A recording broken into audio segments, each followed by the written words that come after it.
Your experiment calls for a cork with aluminum foil and a paper clip. In order to assemble this, wrap the foil around your cork, leaving the bottom open. This way it will rest flat on the counter. You can spread out the foil to the side, and this will give it kind of a wider base. And then take one end of your paper clip and push it through the cork. Pull out the other end so that you can easily attach your food to the other side. Alternatively, instead of using a cork, you can just use one paper clip.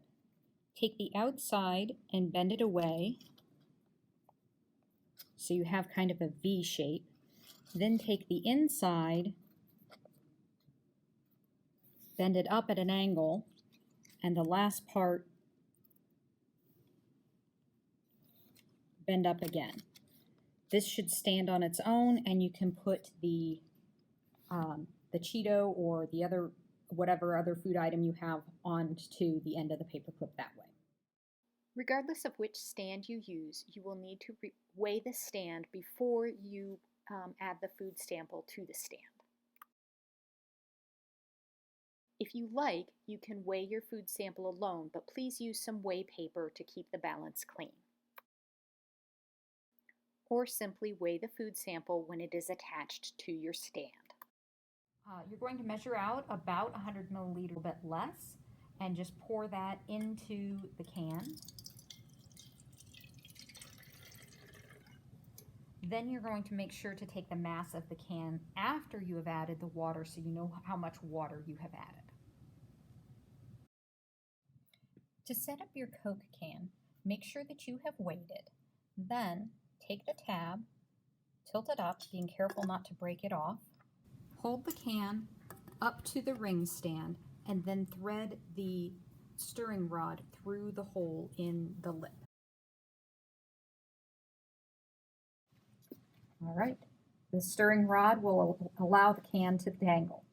You're going to need to make sure that you move the ring so that the can is just above where the food item is. And you're going to want to make sure that your food item is directly underneath the can. So we can see this one isn't moved a little to the side, so we want to move it more underneath the can. And you may have to adjust the placement on the paper clip just to make sure that all of the flames will go up to the can instead of around the can. Be sure to record the temperature of the water in the can before beginning the fire. You will use a match to light your food item. It may take several seconds for the food item to catch a hold of the light. After it has caught on fire, you can remove the match and set it onto the ring stand so that it does not damage the counter. When the flame goes out, again take the temperature of the water, holding the thermometer slightly above the bottom of the can. Observe the temperature and only record the temperature once it has reached its highest level. Wait for the temperature to hold steady for a minute or more, or for the temperature to begin to drop. Record the mass of your charred sample and the stand. If the sample has fallen apart, you may need to weigh a watch glass and then use the watch glass to weigh the stand and all of the charred pieces. When you are done with your food experiment, the outside of the can will have a significant amount of ash on it. So make sure that you wash it with soap and water so that it is ready to use for the next group.